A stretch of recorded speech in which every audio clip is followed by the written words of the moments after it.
Hermanos, que Dios les bendiga.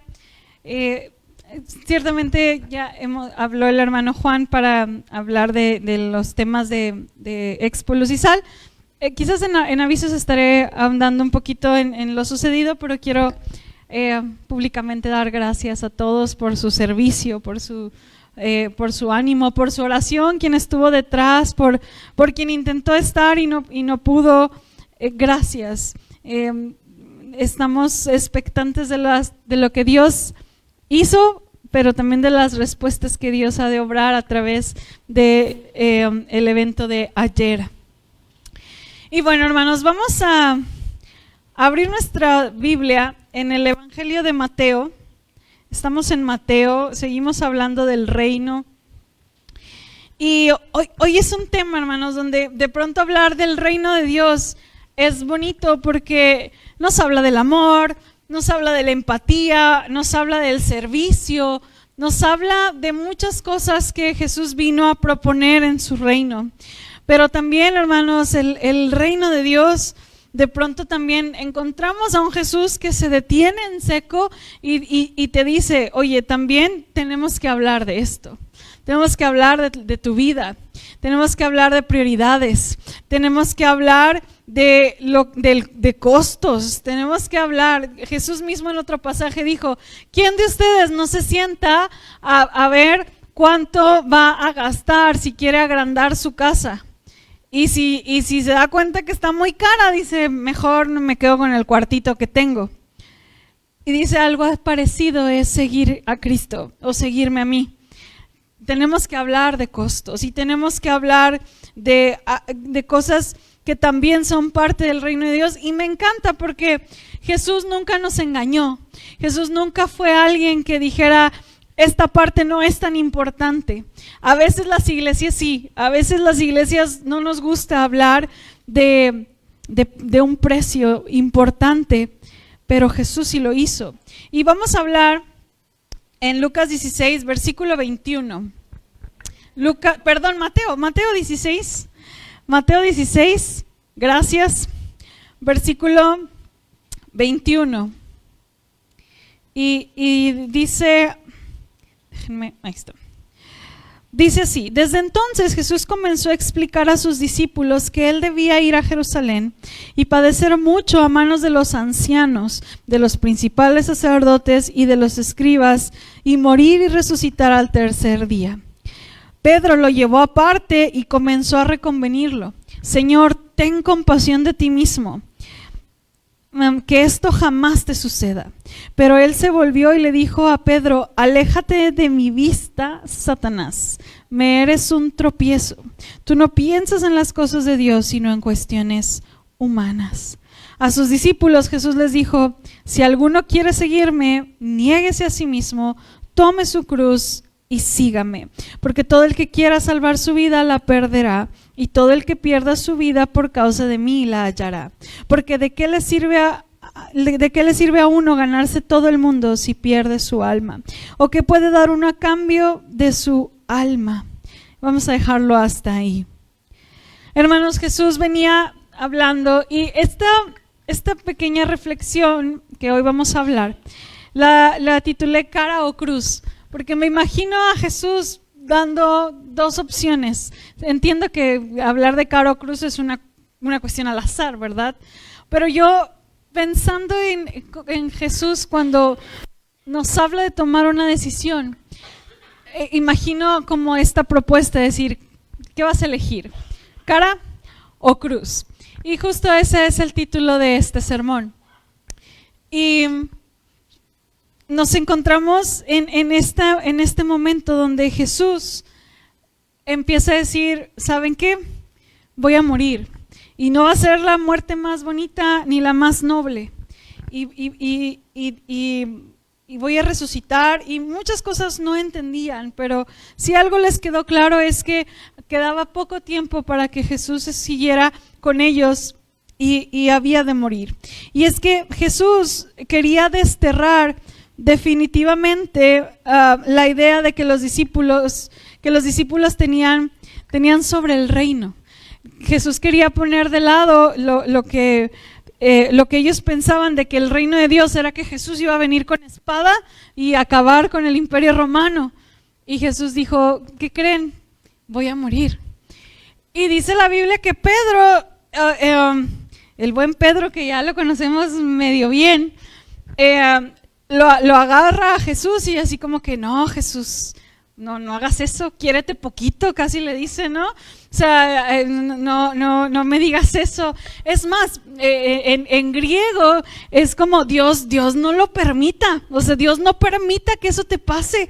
Y si es de mí, mira, yo voy a estar ahí para cuidarte y defenderte. No, eso no digas esas cosas, eso no es de Dios, ¿no? Hablar de la muerte o hablar de cosas, no, eso no. Y entonces a mí me sorprende porque Jesús dice, apártate de mí, Satanás, y le dice, porque me eres tropiezo. Y está muy fuerte porque Pedro, si tú lees los versículos de arriba, acaba de reconocer que él es el Cristo. Y Jesús le dijo, y sobre esta roca voy a edificar mi iglesia. Era una parte esencial y ahora se volvió una piedra de tropiezo. Y si bien algunos autores, hermanos, decían, y se me hizo interesante, que la esencia o lo que Jesús le estaba diciendo, Pedro le estaba diciendo a Jesús, era por un amor sincero. ¿Quién quiere que su amigo muera?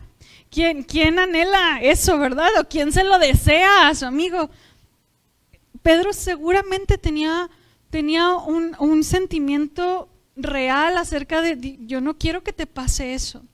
El asunto es que Dios tenía un plan desde el principio y Jesús lo conocía. Y cuando Pedro dice, no, ni Dios lo mande, Jesús lo reprende al decir, tú no estás alineado a la voluntad de Dios. No es que Pedro estuviera poseído y que Satanás lo haya estado adentro, y no, es que lo que él estaba diciendo, hermanos, era muy parecido a lo que Satanás le dijo en la tentación. ¿Qué le dijo a Satanás? No, ¿para qué sufres? Mira, yo te doy todos los reinos. Y entonces Jesús dijo, no solo de pan vivirá el hombre, yo no voy a tentar al Señor. Y algo parecido le dijo Pedro a Jesús, de decir, no lo hagas, Jesús, estás más cómodo aquí. Y por eso Jesús lo reprende, porque sus palabras eran usadas por el enemigo, no porque tuviera un tipo de posesión o algo por el estilo. Y hermanos, a mí me sorprende cómo muchas veces, o yo reflexionaba en cómo muchas veces incluso podemos amar incorrectamente. ¿Por qué? Porque la mirada, dice Jesús, no estaba en los cielos y en el plan de Dios, sino estaba en la comodidad, en el que Jesús venciera al imperio romano, en que Jesús se quedara cerca de los discípulos por mucho tiempo. Pero todo eso, que no era una mala intención en sí misma, no iba alineada con el plan de Dios. Y entonces eso entorpece los planes de Dios. Y podemos estar escuchando una voz del enemigo al no entender el propósito de Jesús y también, hermanos, a lo que Cristo nos ha llamado. Lo que Cristo pide, y es ahí donde Jesús hace una de las mayores expresiones, una de las mejores explicaciones para decir, a ver, ustedes me han seguido durante 3 años y cuando les hablo de muerte, no quieren hablar de esto. Cuando les hablo de lo que voy a hacer, no hemos entendido. Y entonces es cuando Jesús usa una expresión que dice, si alguno quiere venir en pos de mí, niéguese a sí mismo, tome su cruz y sígame. Jesús está hablando del propósito de Dios, es este. El propósito del hombre muchas veces difiere mucho al propósito de Dios. Muchas veces. Y entonces Jesús nos centra y nos dice, ok, ¿me quieres seguir? Brunda, ¿me quieres seguir? Tenemos que sentarnos a hablar. Tenemos que hablar de lo que conlleva seguirme. Porque podemos conocernos, puedes tener perspectivas o percepciones de mí, pero si tú quieres realmente seguirme, venir en pos de mí, ser mi discípulo, vamos a hablar. Y Jesús expresa 3 cosas muy importantes. Avi, ¿me puedes pasar mi celular? Porque se me acaba de apagar mi tablet y aquí tengo el sermón. Entonces, para no decirles mentiras, 3 expresiones muy importantes. La primera es: niéguese a sí mismo. ¿Qué significa esto? Bueno, negarse a nosotros mismos, hermanos, es poder entender que lo que ahora yo soy le pertenece a Jesús. Ahorita yo creo que yo no los vi, Dios sabe que no los vi, yo estaba entrada en la alabanza, pero cantamos, tú lo eres mi todo, y te voy a cantar con todo el corazón, cantaré con todo lo que soy, y luego gritábamos bien fuerte, tú eres mi todo. Bueno, hermanos, que Jesucristo sea nuestro todo implica negarnos a rehusar a conceder nuestras propias peticiones. Negarnos tiene que ver que ya no somos dueños de nosotros mismos, y es cancelar el yo personal. ¿A qué me refiero? Cada uno de nosotros, todos los que estamos sentados aquí, algo nos gobierna. Podemos ser nosotros mismos porque pensamos que tomamos las mejores decisiones. Puede ser el dinero porque eso es lo que me mueve. Puede ser la belleza porque esa es la que, si yo me veo bien, ya todo va bien. Algo nos gobierna. Y entonces decir, negarse a mí mismo es que ese yo que tengo, esa vida que me pertenece, la voy a depositar en Dios. Y Él se va a hacer cargo de mi vida. Y se escucha súper bonito y romántico, pero ¿qué cree? La verdad de las cosas es que hay muchas cosas en tu vida y en mi vida que el Señor necesita cambiar. Y es ahí cuando implica negarnos. Yo imagino a Jesús diciéndome, vamos a hablar, Ana. Negarte a ti mismo, ok, vamos a hablar de tiempo, de cómo manejamos nuestro tiempo. Vamos a hablar de abuso. ¿Has perdonado? Vamos a hablar de enojos. ¿Qué te hace enojar? ¿Qué dice la Biblia acerca del enojo? ¿Ya lo entregaste? ¿Ya te negaste? Porque el propósito es que tú y yo nos parezcamos a Jesucristo. Que su imagen y quién era Él lo podamos reflejar. Para eso damos nuestra vida a Él. Y entonces es como, a ver, vamos a hablar de muerte, Ana. Vamos a hablar de dinero. Vamos a hablar de perdón. Y ahí, hermanos, es cuando uno dice, como dicen, tuerce. ¿Cómo dicen tuerce? Eso, gracias. Ahí es donde la puerca torció, ¿verdad? Algo así. Ahí es donde dices, no, Señor, eso no. Es como esas habitaciones que no hemos dejado entrar a Dios porque duelen. Y es como, está bien bonita tu trabajo, está bien bonita pero déjame entrar a tu relación matrimonial. Ay, no te metas, Dios. Está bien bonito que ya has buscado estar en una iglesia y está bien padre, pero déjame entrar a esas áreas. Porque venir en pos de Jesús implica entregarle lo que yo soy, y es anular el poder del yo para sustituirlo por el tú. Tú, Señor, se trata de ti. Y a veces no es tan fácil. Negarnos es que nuestra vida le pertenece y que mis decisiones, anhelos son de Él. Cuando la palabra de Dios viene a tu vida y te dice, oye, ¿no hemos hablado de esto? Es importante poder entender que Dios nos llama quizás a renunciar. Y hermanos, no es fácil. El domingo antepasado yo les contaba, duré 5 años peleando con Dios acerca del trabajo de mi esposo. Renunciar, hermanos, me costó muchísimo. Y hay cosas que nos cuestan negarnos a nosotros, porque las sentimos justas, porque no estamos pidiendo nada malo, pero eso, hermanos, es decir, Señor, es tuyo. Mi dolor, mi amor, mi matrimonio es tuyo. Voy a poner un ejemplo. Hoy, hermanos, vivimos en un tiempo de mucho ruido, mucho. Y entonces estaba leyendo y escuchando a un hombre que se llama Lucas Magnin, que lo recomiendo bastante, y hablaba de unas estadísticas y dice que 3.2 mil millones de personas usan redes sociales. El 42% de la población usa redes sociales. 90% de los millennials presente usan redes cotidianamente. Se suben alrededor de 50 millones de historias diarias a Instagram. Se crean cuentas de Facebook cada 10 segundos. Yo creo que voy a entrar en esa estadística pronto porque me cancelaron mi Facebook.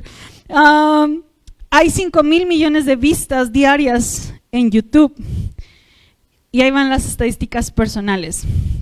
Una persona ve por lo menos 80 veces al día su teléfono. El promedio normal de una persona que usa redes sociales es de 4 horas por día. Eso implica 5 días por mes, 2 meses al año. Y entonces, hermanos, al pensar en eso, tenemos que entender que no hay forma que esa cantidad de información que pasa en nuestro cerebro no afecte nuestro equilibrio intelectual, emocional y espiritual. Porque hace 20 años la gente tenía 12 meses para hacer las actividades. ¿Y qué cree? Hoy usted tiene 12 meses, pero tiene que agregar, no sé cómo, otros 2 meses más a sus actividades de 24 horas, porque usted sigue siendo padre, esposo, trabajador, hijo, etcétera, pero en su vida tuvo que agregar 4 horas más a su día. ¿Cómo? No tengo idea, pero todos lo hemos hecho porque la vida de redes sociales es una vida alternada alterna a nuestra realidad. Y todos hemos tenido que agregar horas a nuestra vida. Y cuando Dios nos dice, oye, ¿y el tiempo de oración? ¿Y cuándo vamos a platicar? No tengo tiempo, pero hemos tenido tiempo de agregar muchas otras cosas más en nuestra vida. Y hermanos, eso tiene que ver con negarnos a nosotros mismos. No estoy diciendo que cancele sus redes sociales, no estoy diciendo nada de eso. Estoy diciendo que el Señor a veces pide aspectos de nuestra vida y no hemos tenido el valor de decir, aquí están, Señor, te pertenecen. Aún mis redes sociales te pertenecen. Y luego Jesús dice, niéguese a sí mismo, tome su cruz. Hermanas, la cruz no es la suegra o el suegro que les tocó, ¿no? Que a veces, o los hijos que les tocó, y ay, esta cruz que me tocó cargar. No son esa cruz. El esposo o la esposa no son esa cruz. Cuando Jesús hablaba, niégate a ti mismo, es decir, renuncia a tus derechos, dame tus derechos y toma tu cruz, es entender que si tu maestro, al que le cantas con todo el corazón, al que le dices, te amaré y te cantaré con todo lo que soy, es un maestro que dio la vida por ti y por mí, no puedes decir dar algo menos que eso. Tomar la cruz es entender que si aquel que dio su vida por nosotros fue nuestro maestro y nuestro ejemplo a seguir, no podemos decir hasta aquí, Señor. Para muchos cristianos tomar la cruz implicó una muerte real y verdadera y física por ser mártires de lo que creían.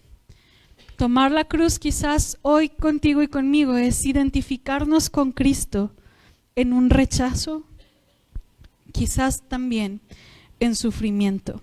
Tomar la cruz tiene que ver con entender que si el maestro tuvo un fin difícil, deberíamos estar dispuestos a seguir sus pasos. Hermana, y esto lo digo con un montón de miedo y no les estoy invitando a que le pidan a Dios sufrir.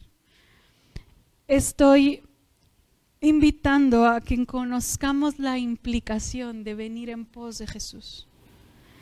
Y Jesús no nos engañó al decir, este es el precio. Jesús no bajó el estándar y decir, como tú quieras. Sabes, hay un libro que recomiendo bastante que se llama El precio de la gracia, de Dietrich Bonhoeffer. Dietrich Bonhoeffer habla de cómo Él estaba en los tiempos de la Segunda Guerra Mundial. Su vida es bien controversial, luego platicamos, pero en esta habla de cómo el pueblo alemán malbarató el entender el evangelio, al grado de que se permitieron asesinar judíos. Y él escribe y habla de esta gracia barata, de esta gracia o esta salvación que no cuesta nada. Y la manera en que la expresa, dice, la gracia barata es la que se considera como una mercancía que hay que vender. Es un perdón malbaratado, un consuelo malbaratado, sacramentos malbaratados. Es la gracia como almacén inagotable de la iglesia, de donde toman manos consideradas para distribuirla sin vacilación ni límites. Es la gracia sin precio, una gracia que no cuesta nada, porque se dice que según la naturaleza misma de la gracia, la factura ha sido pagada de antemano. ¿Qué quiere decir? Dietrich Bonhoeffer dice, pues puedo hacer lo que yo quiera, al cabo que Dios me ama y me perdona. Al rato pido perdón. Esa es una gracia barata. La gracia barata es la justificación del pecado y no del pecador, puesto que la gracia lo hace todo por sí sola. Las cosas deben de quedar como antes.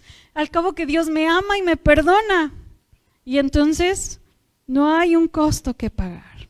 La gracia barata es la predicación del perdón, pero no hay arrepentimiento. El bautismo sin una disciplina, la Eucaristía sin confesión de pecados. La gracia barata es la gracia sin seguir a Cristo, la gracia sin cruz, la gracia sin Jesucristo. En cambio, la gracia cara es el tesoro oculto en el campo porque llama al seguimiento de Jesús. Es cara porque le cuesta al hombre la vida. Es gracia porque Dios regala vida. Es cara porque condena el pecado. Es gracia porque perdona los pecados. Sobre todo la gracia es cara porque ha costado cara a Dios, porque le ha costado la vida de su Hijo, porque habéis sido adquiridos a gran precio y porque lo que le ha costado caro a Dios no puede resultarnos barato a nosotros. Hermanos, este tema tiene que ver con lealtad. ¿A qué le eres leal en tu vida y en tus días? ¿A tu trabajo? ¿Al dinero? ¿Qué te mueve a ser leal a algo? La invitación de Jesús de venir en pos de Él es ser leal a Él, al costo que sea, sin movernos. Y esa invitación sigue presente en nuestra vida. No podemos entender el amor de Dios en su plenitud si tú y yo no entendemos lo mucho que hemos fallado. No podemos entender el precio de salvación si no nos hemos dado cuenta de que Dios tenía que rescatarnos. Y entonces malbaratamos la gracia. Si quieres venir, niégate a ti mismo, renuncia a ti mismo. Toma tu cruz y sígueme. Jesús no dijo, pues dale por ahí, sígueme. Sigue mis pasos. La respuesta del discípulo no es una confesión, es un acto de obediencia. No es un programa donde Dios te dice cómo va a ser. Estaría bien padre que Dios nos dijera cómo va a ser y cuándo lo vamos a hacer y dónde. No dice, solo dice, sígueme, confía en mí. Sabes, hace un tiempo hablaba con una gran amiga que vive lejos de aquí, y ella, en una confesión muy honesta, me comentaba que se sentía defraudada por Dios. Había pasado una situación en su vida que dice, me cuesta mucho confiar en Dios, porque yo pensé que las cosas iban a ser así y no fueron así, y entonces con lágrimas me decía, no puedo confiar, me cuesta confiar. Hermanos, negarse a sí mismo tiene que ver con tratar de que tu razón pueda ir a la voluntad de Dios y decir, Señor, si tú dices que eres bueno en medio de lo que me está pasando, enséñame a confiar. Mi razón, mira, me dice todo lo contrario, pero negarnos a nosotros mismos y seguirte implica creer o aprender a creer que nuestro Dios sabe lo que hace. Sígueme implica no solamente un acto, no solamente una oración, implica actos de obediencia y de servicio. Implica que el primer paso de la obediencia debía llevar a Pedro lejos de sus redes o fuera de su barca. Debe llevar al joven rico lejos de sus riquezas. Seguir sus pasos es entender cómo Él lo hacía para yo hacerlo igual. Porque, ¿sabes? Jesús tenía la capacidad de amar y distanciarse de todas las posiciones. Comía incluso cuando lo invitaban con fariseos. Llamó a un celote que eran nacionalistas e incluso terroristas. A los sacerdotes los llamó ladrones, pero a la vez valoraba sus tradiciones. A los publicanos que eran traidores, come con ellos. A las prostitutas, la gente lo llamaba amigo de prostitutas. Y a los romanos los invitó también a ser parte del reino. Seguir a Jesús implica entender su caminar, su perspectiva, cómo Él piensa. Y no solamente estar bajo el techo de una doctrina o incluso, permítanme decir, soy la primera que ama, no de una denominación. Es de lo que Jesús ha dicho que seamos para ser como Él y que el mundo crea. Pero ¿sabes cuál es la hermosa noticia de todo esto? La verdad es que suena muy drástico, ¿verdad? Darte mi vida, renunciar a lo que soy y todavía seguirte y no saber ni qué me va a pasar allá más adelante. Pero ¿sabes por qué el Señor Jesús te invita a todo esto? Y con esto estoy casi terminando. Dice el versículo 25, porque el que quiera salvar su vida, la perderá. Y todo el que pierda su vida por causa de mí, la hallará. La verdadera vida resulta que se encuentra cuando tú entregas tu vida. Cuando tú decides morir a ti y Cristo vive en ti, es cuando encontramos la plenitud de lo que somos. La locura del evangelio es entender que debo renunciar a mí para realmente empezar a vivir. Es un paso, hermanos, de obediencia y de fe y de locura. Sí es. Pero aquí Jesús te hace la premisa, si quieres seguirme, hay que hacer esto, esto y esto. Pero ¿sabes por qué? Porque yo sé que es mejor que me entregues tu vida, porque yo soy el creador y el dador de la vida. Yo sé que es lo mejor, yo sé por dónde ir, yo sé cómo tomar tu mano y yo sé qué dirección vas a llevar. Déjame agarrar el rumbo. Y a veces va a doler y a veces no nos va a gustar y a veces vamos a ser bien renegados. Pero aquel que retiene su vida y dice, no, Señor, no te metas con eso, eso me duele mucho, no hablemos de ese tema, vas a perder. Pero cuando yo aprendo a renunciar y a ser lo suficientemente valiente para decir, Señor, no tengo a quién ir, te entrego eso, entonces nos hallaremos a nosotros mismos. Porque incluso Jesús mismo ahí dice, ¿de qué nos sirve ser buenos y hacer toda la bondad posible y no hacer nada malo a nadie? Pero al final nuestra alma se va a perder porque decidimos conservarla para nosotros. El que decida seguir el camino de la autopreservación y salvar así su vida para que nadie la haga daño ni la lastime, la perderá, porque al final es una vida egocéntrica. En cambio, el que decide seguir en pos de Jesús descubrirá la vida en toda la plenitud. Algunos mártires mencionan que el instante de mayor sufrimiento tenían la mayor certeza indescriptible de que su vida había valido la pena. Llevar el yugo de nuestro propio yo es muchísimo más cansado que aquella voz, escuchar y obedecer a aquella voz que dice: mi yugo es fácil y ligera mi carga. Yo te voy a hacer descansar.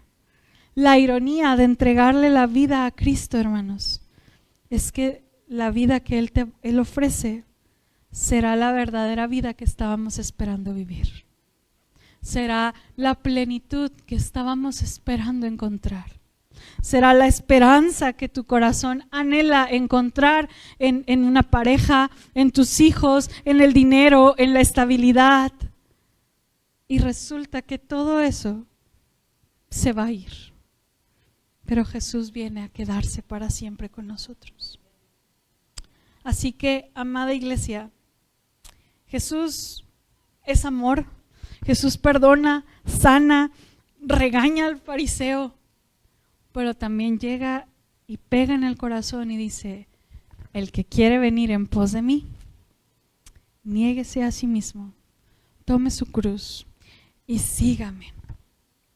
Y quiero invitar con esto, hermanos, a escuchar la voz de Jesús. No, Jesús no dijo, pero cara o cruz.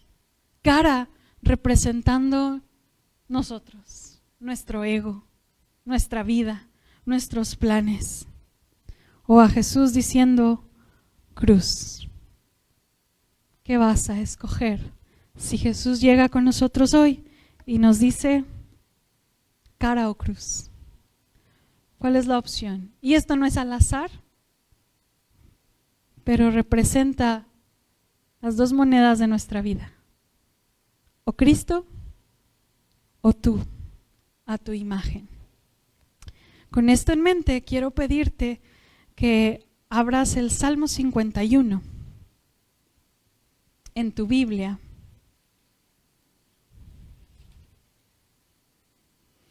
Y si es tu anhelo, si algo hizo por ahí mella en tu corazón y hay algo de lo cual tengamos que pedir perdón, te voy a invitar a que te pongas sobre tus rodillas y tengamos un tiempo de oración.